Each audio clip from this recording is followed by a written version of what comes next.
Shalom, haleluya. Selamat berjumpa kepada semua anak-anak muda BM Daerah Belaga. Dimanapun kita berada pada saat ini, saya percaya kita sungguh siap untuk menikmati berkat Tuhan dalam program yang kita adakan untuk kali ini, yaitu Belaga Shakers. Katakan, I am excited. Kita bersemangat dalam Tuhan. Amin. Haleluya. Saudara, anak-anak muda yang Yesus kasihi, mari saya mengajak kita mempersiapkan hati kita, diri kita untuk menerima berkat. Dan saat ini mari kita berdoa, menyerahkan acara ini ke dalam tangan Tuhan. Kiranya Tuhan memimpin program kita saat ini, sehingga kita merasakan sesuatu pembaharuan yang Tuhan inginkan untuk kita. Mari kita berdoa. Bapa di sorga, pada saat ini kami datang kepadamu Tuhan. Kami ingin menyatakan rasa terima kasih kami kepada Tuhan. Oleh karena kemurahan-Mu, kami dapat berkumpul pada kali ini sekali lagi Tuhan, dalam satu acara yang sungguh menarik minat kami, menarik hati kami, bahkan membawa kami bersekutu bersama di dalam pelayanan PPP BM Daerah Belaga. Malam ini dan saat ini kami ingin berdoa untuk kelangsungan acara kami. Kiranya Tuhan menyertai dari awal sehingga selesainya. Mereka yang terlibat dalam pelayanan, Tuhan urapi mereka dengan cara-Mu sendiri Tuhan, sehingga pelayanan mereka berbau harum di hadapan Tuhan. Ketika kami menyanyikan pujian, penyembahan, di situ ada kuasa Tuhan mengalir di setiap hati kami. Haleluya Tuhan. Jangan biarkan ada gangguan daripada kuasa kegelapan, roh jahat yang ingin mengganggu kami, ikat, kami tolak dan hancurkan dalam nama Tuhan Yesus Kristus. Engkau sertai kami Tuhan pada saat ini. Dimuliakan, diagungkan nama Yesus. Semua anak muda dengan iman sama-sama katakan amin. Shalom anak muda, selamat bertemu dalam Bengkel Praise and Worship Belaga Next Level 2021. Kita mengucap syukur untuk penyertaan Tuhan sepanjang hidup kita, dan khususnya pada hari ini, pada saat ini kita dapat berkumpul bersama walaupun secara online atas talian, dan kita tidak dapat berkumpul bersama, tidak mengapa, tapi kita percaya kuasa dan hadirat Tuhan tetap berada dengan kita dimanapun kita berada.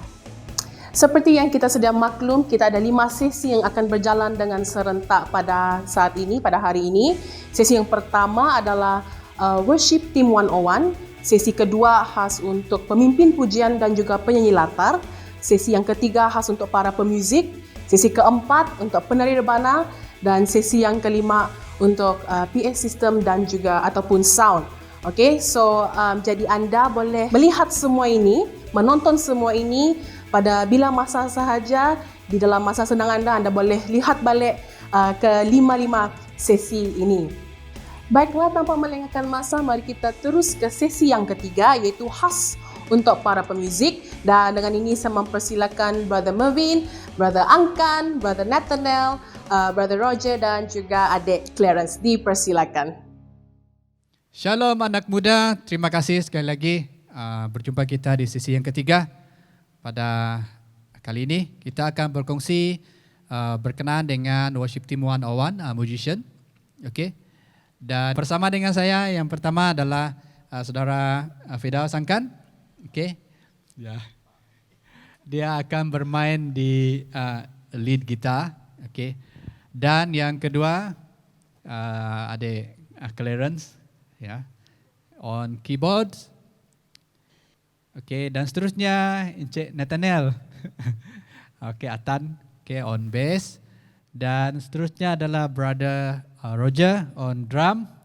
Okay. Dan saya Mervin, okay, akan bermain akustik gitar. Dan juga akan mengungsikan dengan kita beberapa hal teknikal, okay, untuk kita pelajari bersama-sama.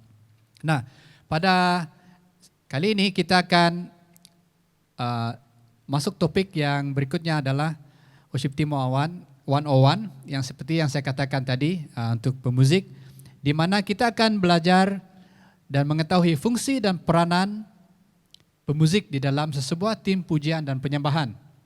Okay. Dan apabila kita mengetahui fungsi dan peranan sesebuah tim di dalam pujian dan penyembahan, maka para anggota tim tersebut dapat menghasilkan satu kerjasama yang baik dan memberikan hasil yang diingini, memuaskan seperti yang di dalam latihan. Pada dasarnya, sesebuah tim pujian dan penyembahan, seperti yang kita sudah ketahui, terdiri daripada pemimpin pujian, penyanyi latar, pemuzik, dan dancers, dan juga dibantu oleh beberapa anggota, okay, yang lain, yang dari sound system, dari media team, kamera, dan banyak lagi lah, okay. Dan kebiasaannya itu konteks kita di gereja lokal di Sarawak inilah.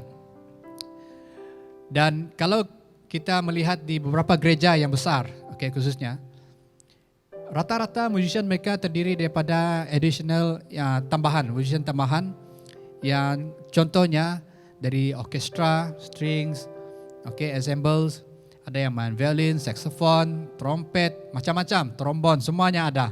Okay. Dan kalau kita tengok penyanyi, ada choir juga, ya. Dancers, ada yang menari modern, ada yang contemporary. Okay. Dan semua tim ini mempunyai fungsi dan peranan masing-masing. Okay. Namun kita kembali kepada konteks kita. Okay. Nah, untuk pemuzik, fungsi dan peranan utama kita sebagai seorang pemuzik adalah, yang pertama adalah menyokong worship leader dan penyanyi latar di dalam pujian dan penyembahan. Maksudnya, kita memberikan alunan musik supaya mereka dapat bernyanyi, okay, dengan baik. Ya. Ingat itu, menyokong worship leader, bukan memimpin worship leader. Okay, sangat-sangat penting. Ya, contohnya worship leader ketika memberi signal ending, contohnya 3 kali repeat ending contohnya. Tetapi ada pemuzik yang biasanya lupa dia punya fungsi dia, lupa peranan dia. Dia akan mengarah musician lain untuk pergi ke chorus semula, sehingga worship leader terkapai-kapai mau menyanyi ending ke ataupun pergi ke chorus. Itu adalah contoh-contoh, okay, ketika pemuzik melangkau fungsi dan peranan worship leader. Dan sebagai pemuzik, tugas utama kita dalam satu penyembahan adalah menyokong worship leader dan singers. Ini maksudnya juga yang kedua, tidak melebihi peranan worship leader. Don't overplay. Okay? Nah, sebagai contoh kami akan demo contoh-contoh overplay, ya, yang biasanya ada di gereja lah, okay? So let's say kita tetapkan, okay, di sini contoh-contoh overplay lah, okay. Mungkin lead kita yang akan overplay, ya. Secara tak langsung kita sudah tetapkan dia akan overplay supaya kita dapat demo macam mana contoh overplay yang kita tidak sedar di dalam sesuatu pujian penyembahan. Okey. Chorus. 2. Seumur hidupku masuk dalam rencana-Mu Bapa.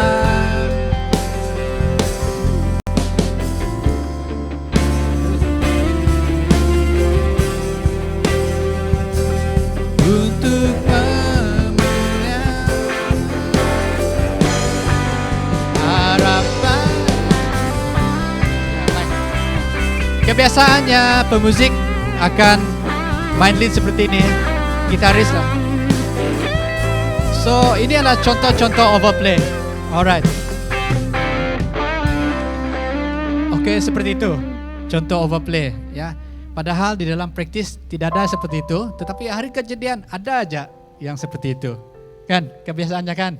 Betul lah. Betul, saya pun selalu macam itu, kadang-kadang lah. Oke, alright. Yang ketiga, fungsi dan peranan pemuzik yang ketiga, berintegriti dalam bermain musik. Memainkan apa yang sudah disepakati. Oke, dan kami sudah rehearsal untuk lagu ini sebenarnya. Oke, kita ambil contoh orang yang tidak berintegriti di dalam bermain musik. Memain apa yang tidak disepakati. Oke, contohnya drum. Oke, lagu ini ada kita main macam biasa. Oke, chorusnya. Oke, cuma part yang ketiga nanti ada attack sendiri dialah begitu. Ya, kita dalam latihan continuously. Tidak ada attack, oke. Tetapi jika ada sesuatu musician yang tidak berintegriti di dalam bermain musik, ada saja yang dia akan lakukan. Sebagai contoh, mari. Mengiringmu seumur hidupku masuk dalam rencana-Mu Bapa.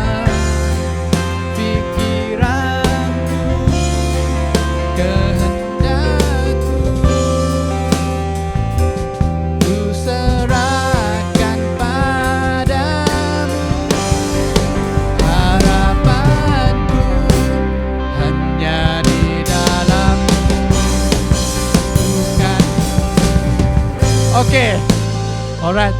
Itu adalah contoh-contoh pemuzik yang tidak ada integriti, oke, di dalam bermain musik.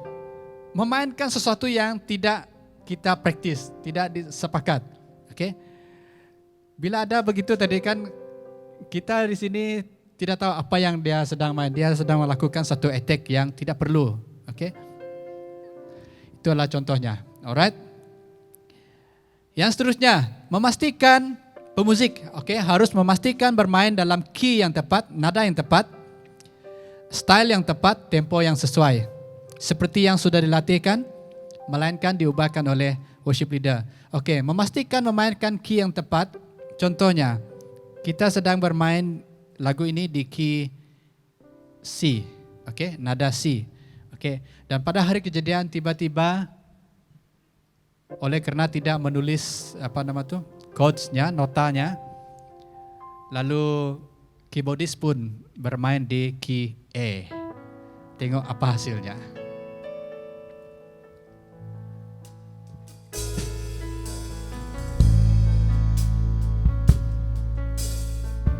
Verse. Ya, verse.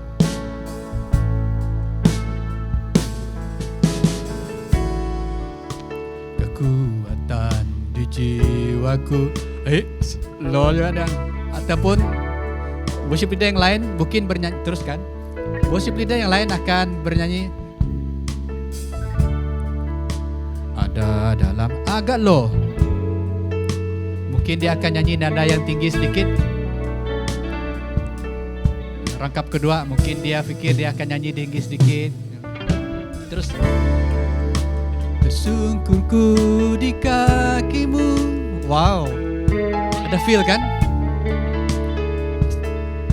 Dan seterusnya. Dia nyanyi. Kan ku melepaskanmu cahaya.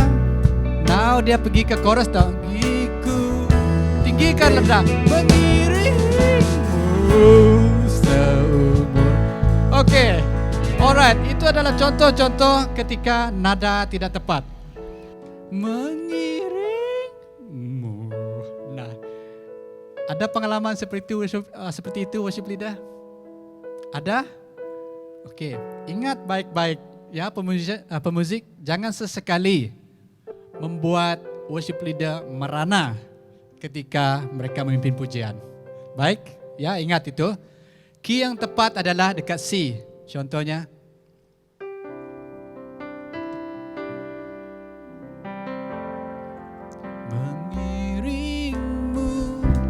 seumur. Okey, ngam sekali. Alright. Seperti yang tadilah kita nyanyi. Style yang tepat. Style yang tepat seperti ini. Ya, kita nyanyi style yang tepat. Mungkin ada tiba-tiba drama dia banyak genre yang dia tahu, dia mau cuba-cuba genre untuk lagu ini. Mengiringmu seumur hidupku. Rencanamu Bapa, pikiranku. Okey. Ini feel dia lagu ni. Tiba-tiba ada satu style yang tidak kena. Harapanku hanya di dalam. Wow, itu dah lah overplay. Style dia tak kena pun. Saya mau nyanyi pun begini. Okey. Alright, okay, thank you. Itu contohnya. Okay, style yang tak tepat. Mungkin lagu ini lagu slow. Mungkin ada ketika kamu memimpin pujian, kamu dah tetapkan lagu itu dalam rentak rock ataupun style apa nama tu? Pop kah, begitu kan, ballad kah. Tiba-tiba hari kejadian ada keluar dangdut, joget, okay? Kecuali diminta oleh worship leader, then kamu boleh buat. Alright, tempo yang sesuai. Let's say lagu bersorak. Berapa tempo lagu bersorak? 150. Okay. Tahukah tempo? Dia ada yang tik tik tik tik itu. Dia punya itu metronom dan ada kelajuan dia tempo lagu tu. Okay. Contohnya. Intro saja.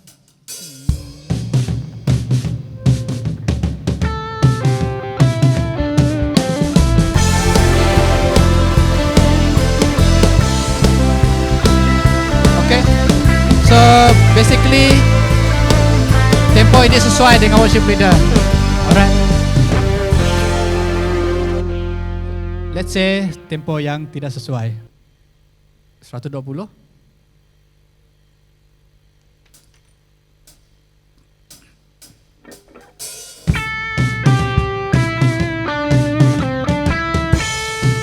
Okay. Mari semua, yes. Tempo ini adalah 120, okay? Kamu coba imagine bagaimana ketika bernyanyi. First. Batu karang yang teguh. Oh, sentimental. Okay. Saya tak dapat teruskan nyanyi sebab dia terlalu slow, okay? Alright, thank you. Kalau dia 150, 150. Alright, seperti yang sudah dilatih. Dan fungsi dan peranan pemuzik yang seterusnya adalah turut sama mengekspresikan diri sewaktu pujian dan penyembahan, tidak pasif. Okey. Ekspresi diri sewaktu pujian penyembahan, tapi jangan over. Okey. Sesuai dengan worship leader. Ya. Okey. Chorus. Bersorak.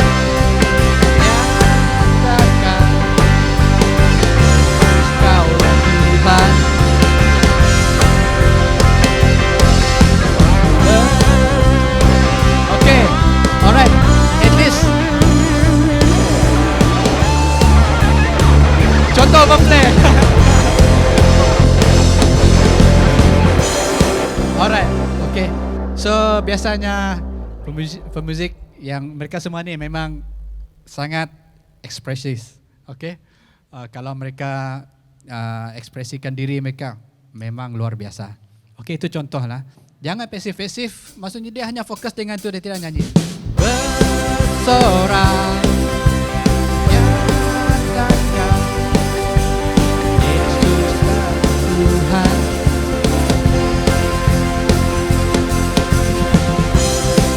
Oke, kalau kamu lihat, tadi kan semua masing-masing duduk. Eye contact dengan worship leader pun tidak ada, sesama pun tidak ada, itu agak pasif. So, elakkan seperti itu ya. Nah, kita sudah mendengar dan belajar mengenai fungsi dan peranan pemuzik di dalam sebuah tim pujian penyembahan. Dan sekarang kita akan mendengar sedikit apakah fungsi dan peranan setiap ahli pemuzik ini, di dalam sebuah band. Ya. Yang pertama, kita akan mendengar daripada lead gitar dulu. Oke, peranan sebagai lead gitar ataupun gitar utama dalam satu tim, kita fokus kepada apa orang kata tuh, dalam satu lagu tuh dia ada intro, dia ada interlude, lepas itu dia ada ending, ataupun biasanya kita selalu panggil, oh intro dia macam mana, nanti lead tengah dia macam mana, itu kita punya ayat-ayat yang kita lebih faham. Jadi kita kena ingat melodi dia macam mana, berapa kali ulang kita main, setting bunyi kita pakai pun kita kena ingat juga supaya dia tidak mengganggu tim kita yang lain. Mungkin keyboard dia ada buat bunyi dia sendiri juga, kita pun tetap fokus dengan kita punya. Okay. Jadi part kita ambil intro, part kita main lead tengah dia sekalipun ataupun ending, kita susun kita punya itu juga, ataupun setting dia punya level bunyi itu. Kalau boleh masa kita main lead tuh kita yang ambil peranan sebenarnya. Kalau kita main bunyi kita terlampau tenggelam, seolah-olah kosong saja. Jadi part yang lead tuh kita kalau boleh lah, apa orang kata, bunyi yang kita pakai itu dia lebih menonjol, bukannya besar sangat. Part kita yang ambil. Habis part kita off, kita stop. Biar mereka yang ambil peranan mereka lagi, mereka yang main lagi. Okay? Kita juga tidak semestinya, oh saya main lead, saya akan full time main, start lagu, sampai habis jeng-jeng. Salah tuh. Salahan. Contoh. Oke, kita fokus part kita itu saja. Adapun kita punya alat dekat gereja, biasanya kalau speaker ataupun yang kita pakai dia ada bunyi rock tuh, kita cakap bunyi rock, kita boleh tekan dari sana juga, kita kontrol sendirilah supaya bunyi kita janganlah mengganggu suasana kebaktian. Oke, saya rasa itu saja untuk setakat ini yang kita boleh belajar. Kalau jumpa di mana kita ada jumpa di gereja ke di mana tempat, kita boleh lagi sharing lah. Oke, saya rasa untuk permulaan kita, saya rasa itu dulu. Oke. Tetap rock, tetap semangat. Oke. Alright, itu dia daripada lead kita, Brother Angkan. Oke, seterusnya keyboard. Kita dengar dulu apa fungsi dan peranan keyboardist di dalam sebuah band. Oke, Clarence. Halo. Jadi menurut saya untuk kita keyboardist, kita ambil bahagian chord dengan ada macam lead gitar juga, kita ada main melodi. Contoh untuk melodi lagu nyanyi Haleluya kan, kita biasanya keyboardist lah yang main dia punya melodi itu. Oke, itu contoh untuk keyboardist main melodi punya.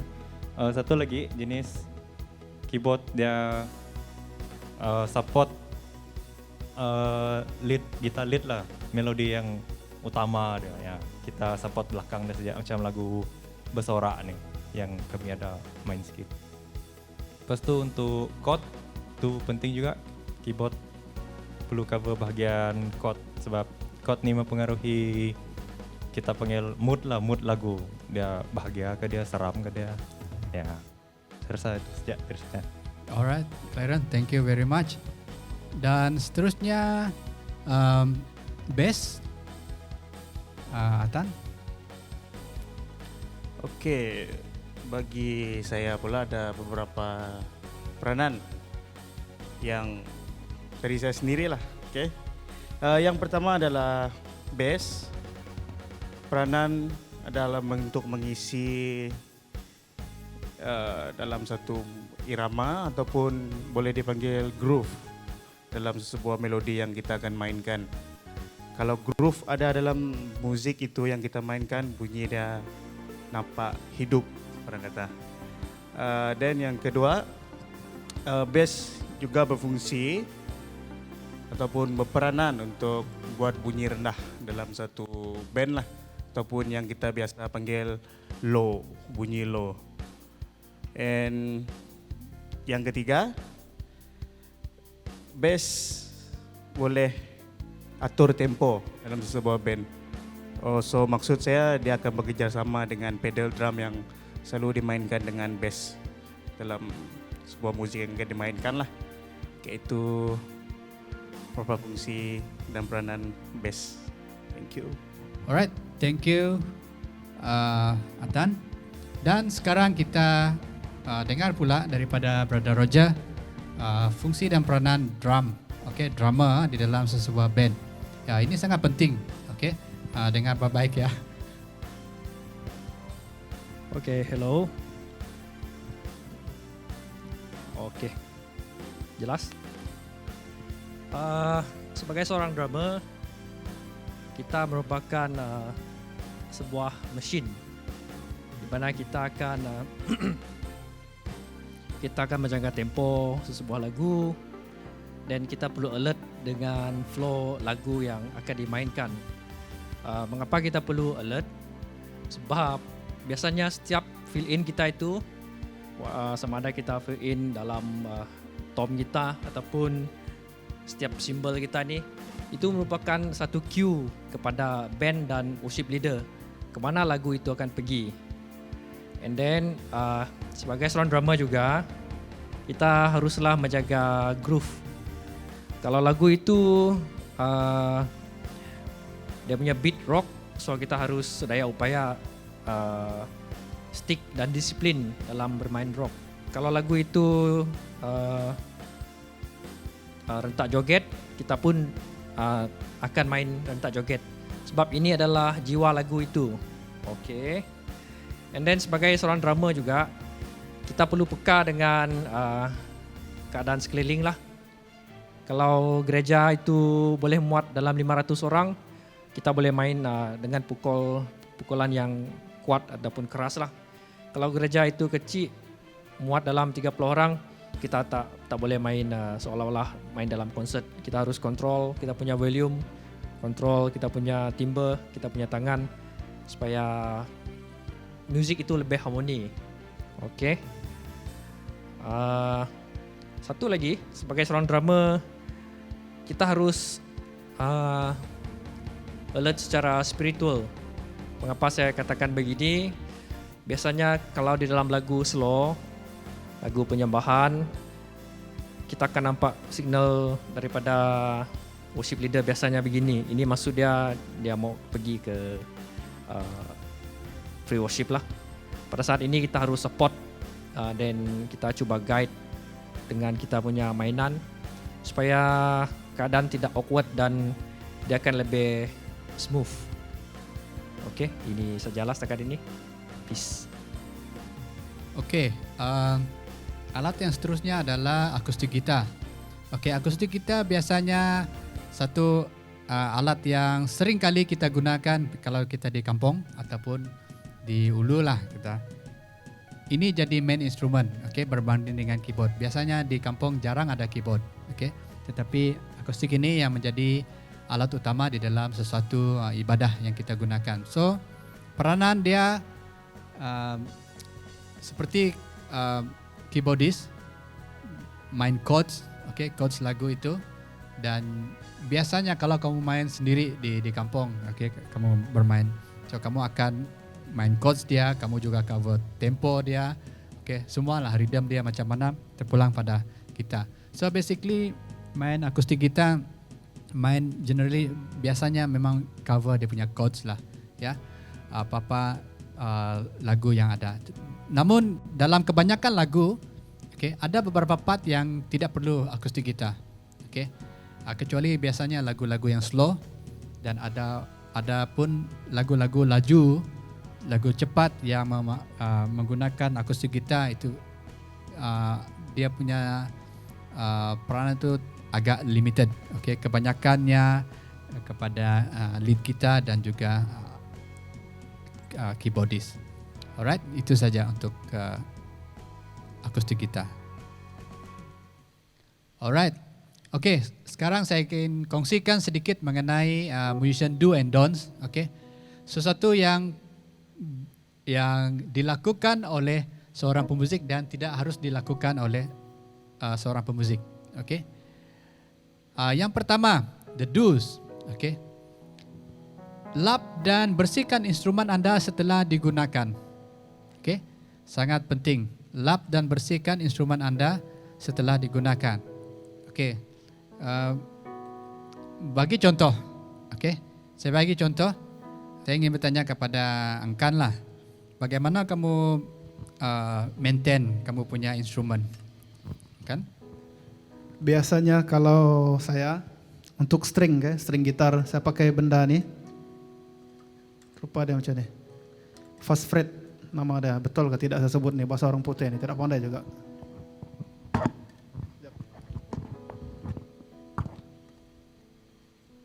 Ini. Boleh buka lepas tu. Letak ni, gosok saja dekat kita punya string gitar lah.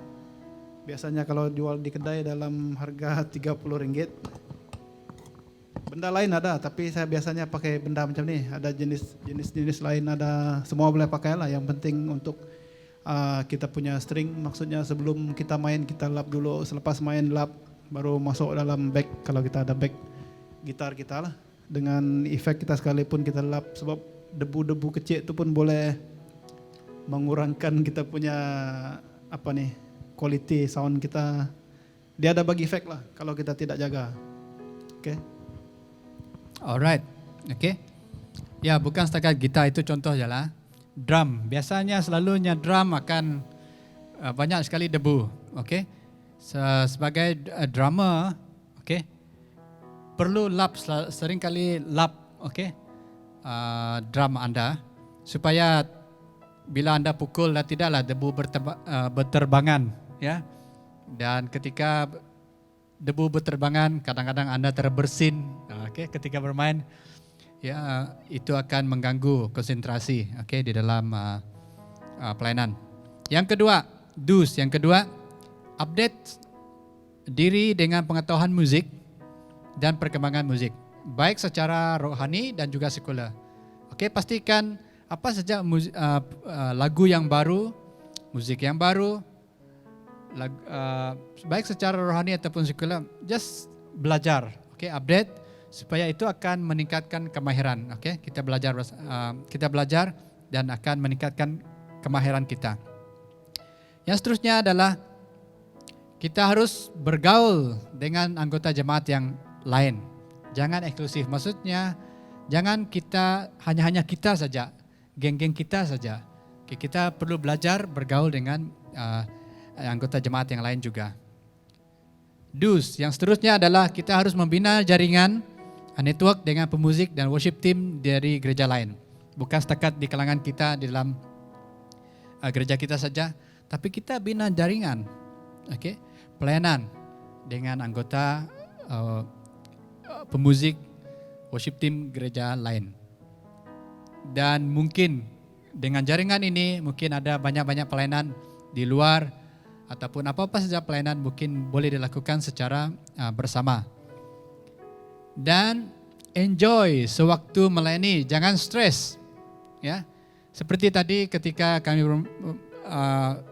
demo sebentar tadi, ya, ada bermain musik itu kadang-kadang orang hanya melihat keyboard dia saja, memikirkan apa chord yang seterusnya. Kadang-kadang stres, apa next chord dia, apa macam mana sudah interlude dia begitu. Kalau sudah hari kejadian, just enjoy yourself ketika melayani. Okay. Dan pastikan anda drummer, pastikan ada spare drumsticks. Okay. Kan ada spare kan? Tengok banyak dia bawa. Okay. Kalau satu terjatuh, ada spare di sini. Okay. Kadang-kadang ada pengalaman di sini, ya ada pengalaman di sini, ya. Karena tidak ada spare drumstick, ya. Ketika bermain kan, sticknya terlepas, terpelanting, ya terlepas dan pelantinglah jatuh. Ya ketika itu kami sedang bermain, tiba-tiba drum berhenti, ya drum berhenti. Kenapa? Lalu lihat, oh drummer sedang terburu-buru mengutip drumstick. Jadi kita tidak mau seperti itulah, ya. Pastikan ada drumstick spare. Ya. Strings, oke, battery penting. Oke, kalau string putus ada spare supaya dapat ganti. Dan bantu pelayanan yang lain apabila diperlukan, bukan hanya sekadar bermain musik. Apa saja pelayanan di dalam gereja yang memerlukan tenaga Anda, beri diri, bantu. Oke? Itu dus yang seterusnya adalah pergi ke tandas sebelum melayani di mimbar. Waktu pagi pastikan Anda clear mana-mana yang perlu sebelum di mimbar supaya jangan ada panggilan, natural, ketika di atas stage, ya. Di gereja kita di sini ada banyak kali case seperti itu, kan? Ya. Miliki songbook sendiri ataupun buat nota ketika Anda melakukan ketika di dalam latihan, buat nota supaya Anda tidak lupa apa yang perlu. Dalam masa yang sama pemuzik harus belajar bagaimana sound system gereja Anda berfungsi. Itu sangat penting. Apabila kita sebagai pemuzik kita tahu sound system, bagaimana bunyi, bagaimana penataan bunyi yang baik, itu akan meningkatkan kemahiran kita supaya kita dapat memberikan bunyi yang terbaik lewat apa yang kita mainkan. Dan yang seterusnya, pastikan tiada yang kurang lengkap dengan pakaian kita ketika melayani. Ya, mungkin tema pada dalam beberapa ibadah yang diadakan, mungkin ada yang bertemakan casual, baju casual, ataupun ada yang kena pakai jaket, ada yang pakai t-shirt saja kah, begitu kan? Jangan sampai ada t-shirt Anda ada yang koyak, ataupun t-shirt ada yang gambar naga lah, apalah begitu. Yang kadang-kadang itu akan mengganggu fokus, jemaat ketika mereka melihat, ya, oh ada gambar naga di depan sini, ya itu akan mengganggu konsentrasi mereka. Ya, pastikan tiada yang kurang lengkap lah dengan pakaian Anda. Itu the do's. Dan sekarang the don'ts. Ya, don't dress sembarangan untuk pelayanan. Nah, sangat penting. Ada etika berpakaian di dalam di gereja kita. Ketika kita melayani ada dress code kita, sama ada pakai warna gelap kah, warna baju tradisional kah, dan macam-macam. Jangan ada ketika kita katakan pakai baju warna gelap, tiba-tiba ada orang yang pakai baju warna putih. Contohnya seperti hari ini. Contohlah, don't dress sembarangan. Tidak apa, pakai warna-warni kata mereka kan, Clarence? Ya, tidak apa, sengaja ya. Kami sengaja buat seperti ini. Dan jangan buat kejutan yang tidak diingini. Nah, ini sangat penting, unwanted surprises ketika di dalam satu ibadah. Mau kami demo? Oke, baik, kami akan demo. Contoh kejutan yang tidak diingini. Ya. Dalam latihan kita praktis tadi kan. Kita bawa lagu Bajanamu, chorus. Contoh kejutan yang tidak diingini, mungkin lead lah, bermain something yang tidak dilatih.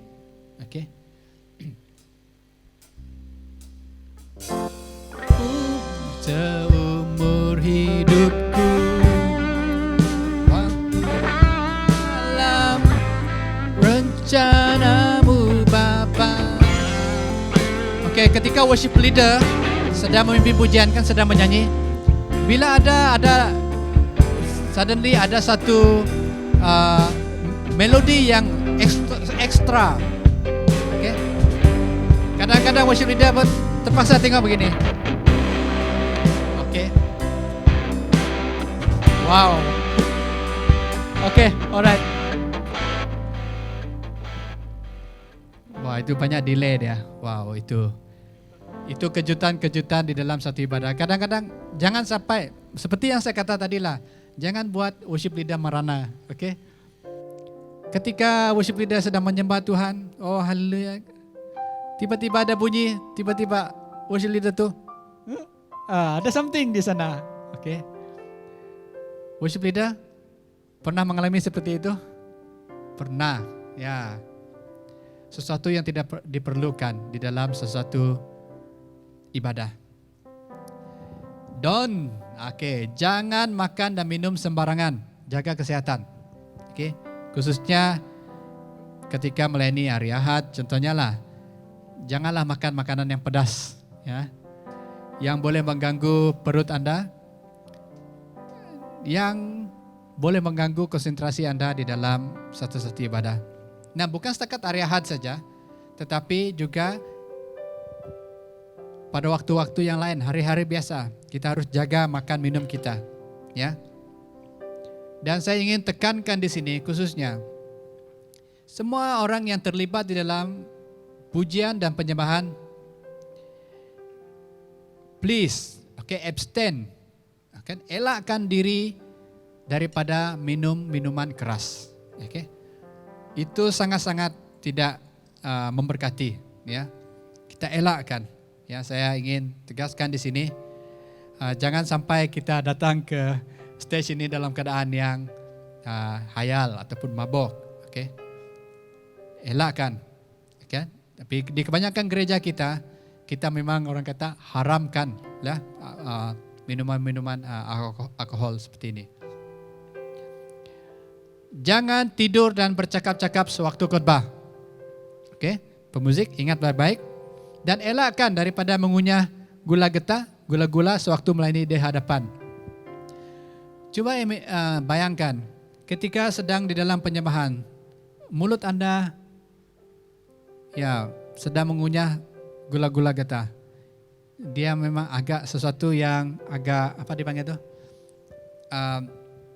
Lucu lah, ya. Elakkan ya. Dan jangan berbual dan ketawa di hadapan bila tidak diperlukan. Pemuzik, jangan tidur lambat jika Anda melayani pada keesokan paginya. Nah, khususnya kalau ada perlawanan bola, tim Anda pada hari Sabtu malam, pukul 2, pukul 3 pagi, gitu kan. Dan the next day, hari Ahad yang Anda melayani, kalau boleh, korbankanlah ya daripada tengok bola itu. Tidur awal, rehat awal, supaya esok pagi Anda dapat bangun awal dan berada di gereja sesuai dengan waktu yang ditetapkan.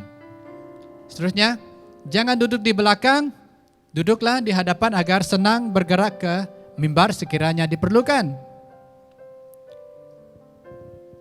Ketika pengkhotbah sudah selesai berkhotbah, biasanya ramai pengkhotbah dia akan buat altar call ataupun memimpin membawa jemaat untuk bernyanyi lagu. Jadi kalau pemuzik duduk di belakang akan terkejar-kejar ke mimbar ini, dan bersedia untuk lagu tersebut. Jadi lebih senang kalau pemuzik itu memang duduk di hadapan, bila dipanggil dan cepat, untuk berada di mimbar. Dan ini juga penting, sekiranya Anda terlambat datang, jangan terus masuk naik ke mimbar, ambil instrumen Anda dan terus main. Jangan.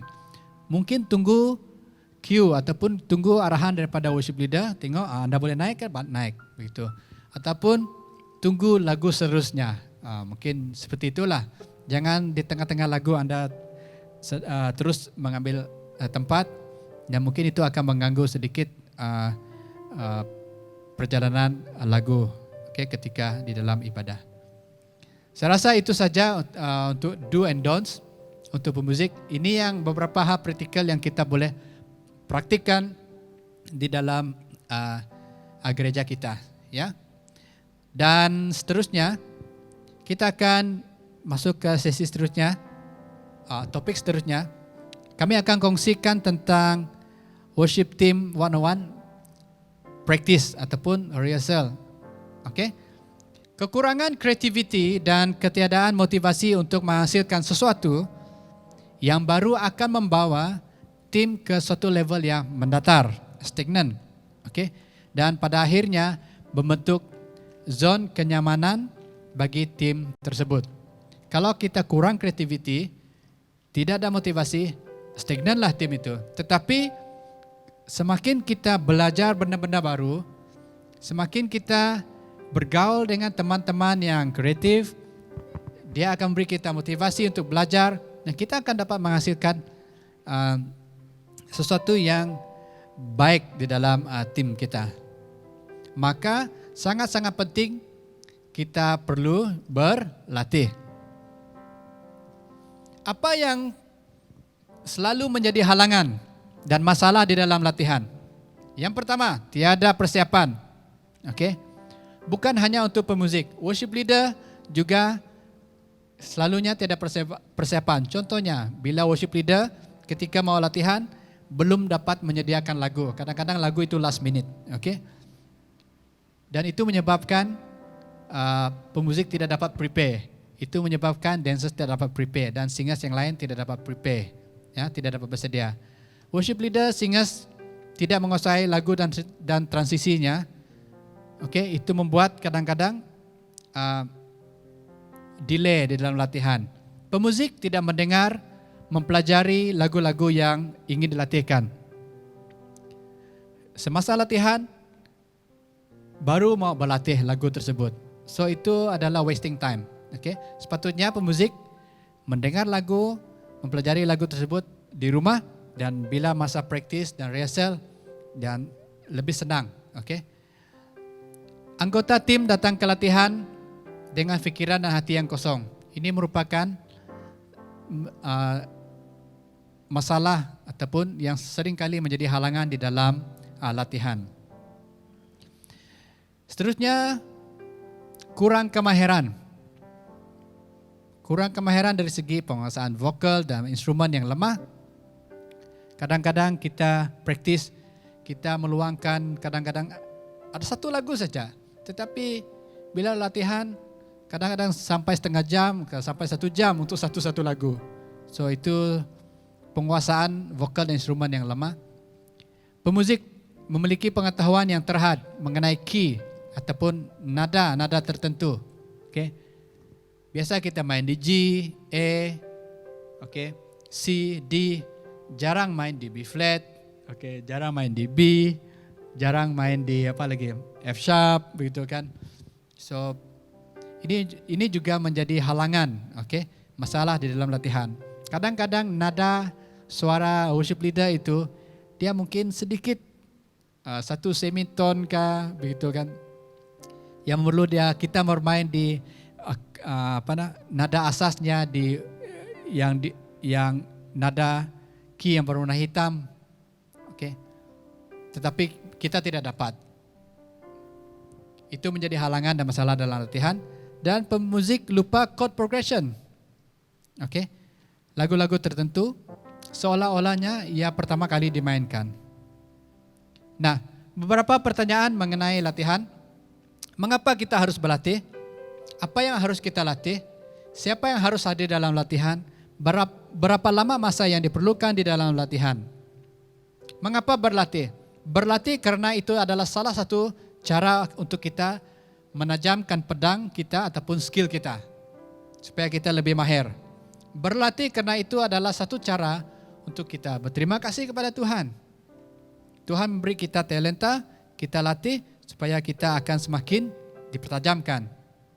Nah, berlatih karena setiap perbuatan yang dilakukan lebih daripada 40 kali akan menjadi kebiasaan dan membuat kita lebih bagus daripada sebelumnya.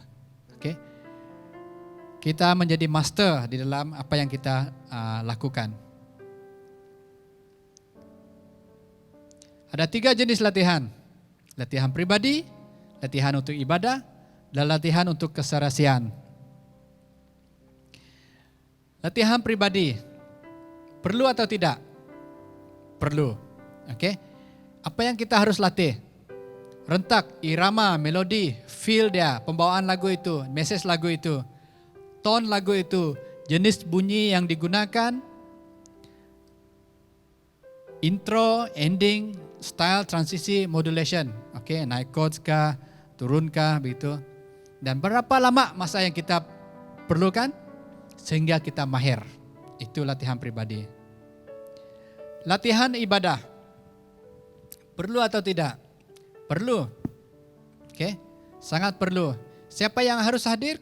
Semua anggota tim yang terlibat. Termasuk penyanyi, dancer, semua sekali. Ya. Apa yang harus dilatih? Intro, ending, style, transisi, modulation. Dan waktu latihan untuk ibadah ini bukan waktu untuk mencari ataupun menghafal lirik, bukan untuk mencari tone ataupun sound Anda. Masa latihan pribadi itu adalah masa yang Anda gunakan untuk mencari tone Anda, sound yang digunakan. Masa ibadah, sudah Anda sound dia, sudah ada tone Anda, langsung belajar intro, ending, style, transisi dia, modulationnya. Berapa lama masa yang diperlukan? Bagi yang mahir, dia boleh berlatih dalam 15 minit sahaja, 30 menit, 1 jam, tergantung kepada kapasiti tim. Namun kebanyakan gereja berlatih 2 jam setengah. Padahal ibadah, sesi pujian penyembahan dalam satu ibadah, paling lama pun 30 menit ke 45 menit. Ya, so sangat penting kita maximize waktu, masa bila kita berlatih. Latihan untuk keserasian. Perlu atau tidak? Ya, sangat perlu. Siapa yang harus hadir? Biasanya mengikut kategori terlebih dahulu lah. Pemuzik, penyanyi, penari.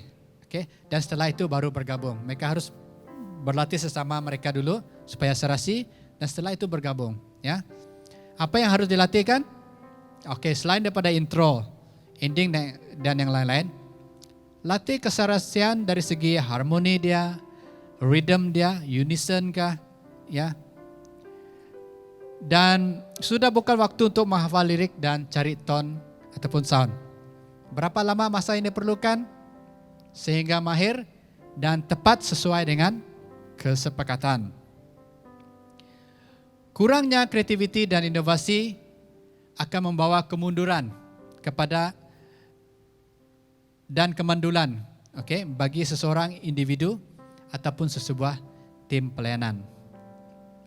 Alright, beberapa tips yang praktikal, untuk kita, untuk latihan perancangan awal, elakkan daripada menggunakan masa latihan untuk mendengar lagu baru, beri MP3 ataupun YouTube link ataupun reference kepada anggota tim beberapa minggu ataupun beberapa hari lebih awal sebelum latihan bersama.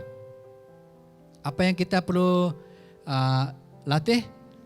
Intro lagu, style lagu, key modulation, dia naik, penggunaan visual media kalau ada, dan lagu-lagu baru. Ya, kita akan belajar, bagaimana kita berlatih, untuk lagu bersorak. Key dia adalah C, nada C, dan tempo 150 BPM. So basically itu semasa kita berlatih kita kena bagi tahu, paling basic key dia, tempo dia, kelajuan dia, supaya semua orang tahu dan ini yang kita akan lakukan. Untuk latihan kita praktis intro dia dulu, dan biasanya yang ambil line intro dia adalah drum dengan gitar. Mereka akan dulu, lepas itu setelah 2 bar kan, then baru yang lain masuk begitu. So semasa latihan pastikan bagi arahan yang jelas. Okay. Dan kita akan mulakan sekarang. Ya.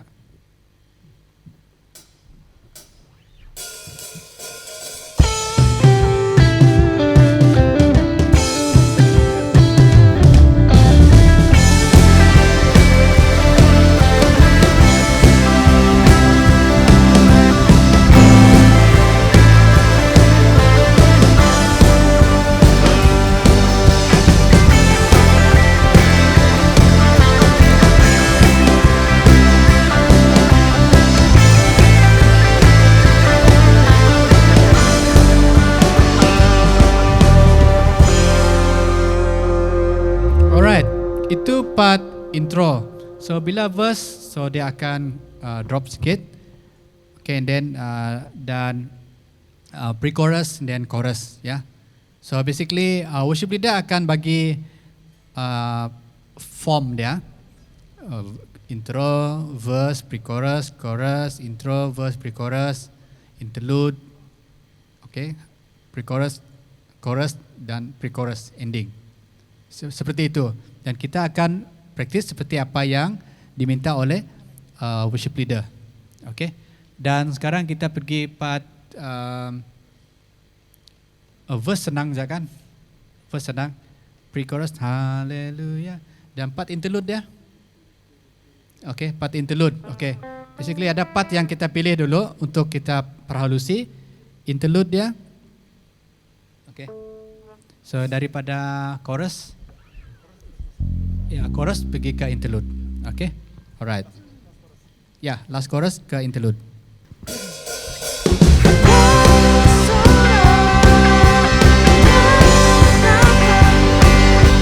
Yesus kaulah Tuhan, Juru Selamat dunia.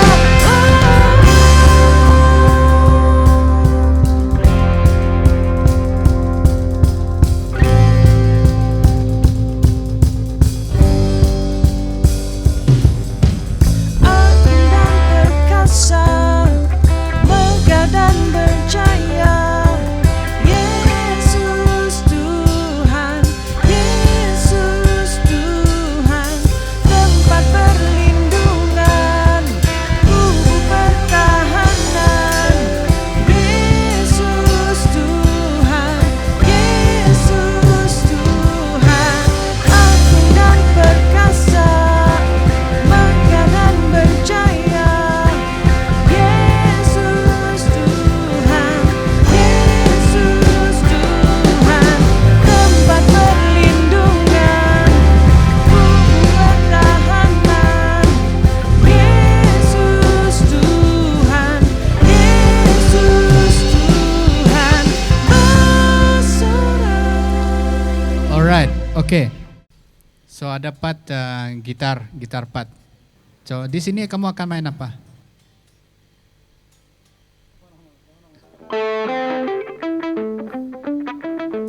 Alright, okay. So untuk first part interlude itu keyboard main arpeggio. Dia ada arpeggio di sana. Alright. Oleh kerana kita sudah maintain tempo 150, so senang sikit dia main arpeggio. Kalau tempo kamu lari, memang lari arpeggio. Okay? So sangat penting drama di sana. Okay, kita cuba lagi part interlude dan juga bridge. Yeah. Okay?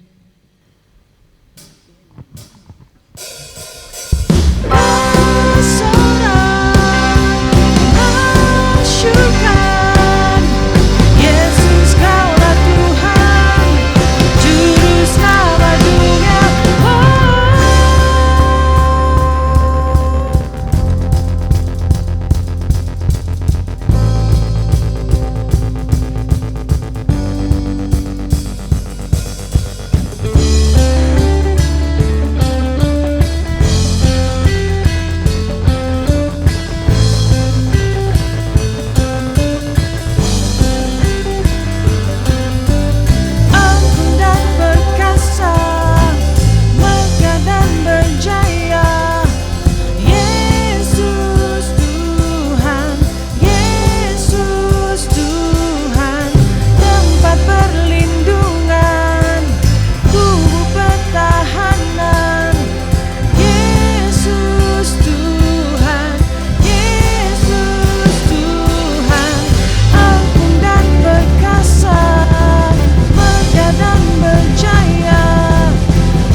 So that's it lah.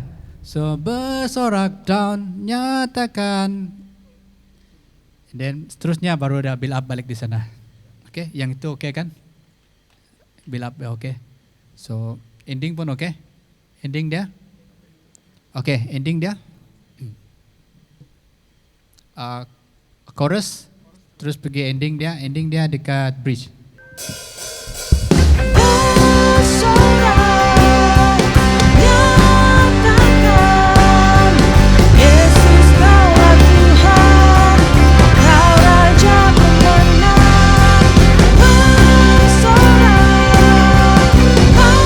masyurkan, Yesus kaulah Tuhan, Juru Selamat dunia, anggun dan perkasa, megah dan berjaya. Yesus Tuhan, tempat perlindungan, bumi pertahanan. Yesus Tuhan,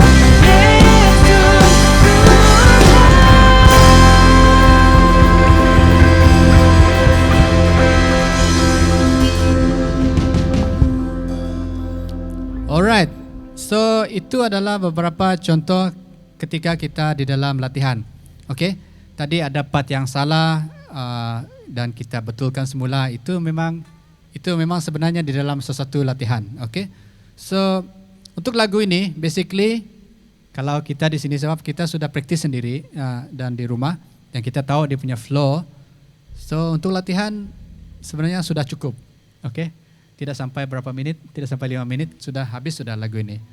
So, kecuali lah worship leader mau run through the whole lagu dia, so baru kita akan run through. Okay. Biasanya kalau latihan seperti ini, kita just berlatih mana-mana part yang perlu dan nanti hari kejadian, the next day baru kita mainkan full begitu. Alright, so jangan lupa tanya juga balik. So ada apa-apa part yang perlu diulang? Drama okay? Bassist? Okay? Keyboardist? Okay? Gitar? Okay? Clear? Worship leader? Okay? Okay. Okay, kalau sudah okay, kita move to the next song. Macam tu. Alright? Saya rasa itu saja beberapa part yang kita boleh kongsikan untuk demo. Terima kasih sekali lagi untuk Belaga Youth. Okay. Semoga kita berjumpa lagi di lain waktu. Ya, mungkin kita akan kongsikan hal-hal yang lebih teknikal. Ya, mungkin kalau kamu perlu mau belajar keyboard dengan lebih lagi, boleh cari Clarence, bass, cari Atan, cari angka untuk lead, begitu, dan drum untuk Roger. Roger untuk drum, okay. Alright. Bukan drum untuk Roger, okay. Apapun, sekali lagi kami ucapkan terima kasih kepada kita semua. Semoga Tuhan memberkati dan semoga Anda juga turut diberkati. Tuhan memberkati. Baiklah, demikian sahaja sesi bengkel kita sebentar tadi. Kami berharap lewat apa yang dikongsikan sedikit sebanyak dapat membantu anda dalam pelayanan anda. Baiklah, anak-anak muda ini kasihi. Hari ini kita akan berhenti di sini, sesi kita akan berhenti di sini dan kita akan bertemu semula esok dalam kebaktian gabungan online Belaga Next Level 2021. Kita akan memuji dan menyembah Tuhan bersama-sama dan kita akan mendengarkan firman Tuhan yang akan dibentangkan oleh Pastor Yan pada hari esok. Jadi jangan lupa jam 8 malam kita bertemu semula esok. Tuhan memberkati.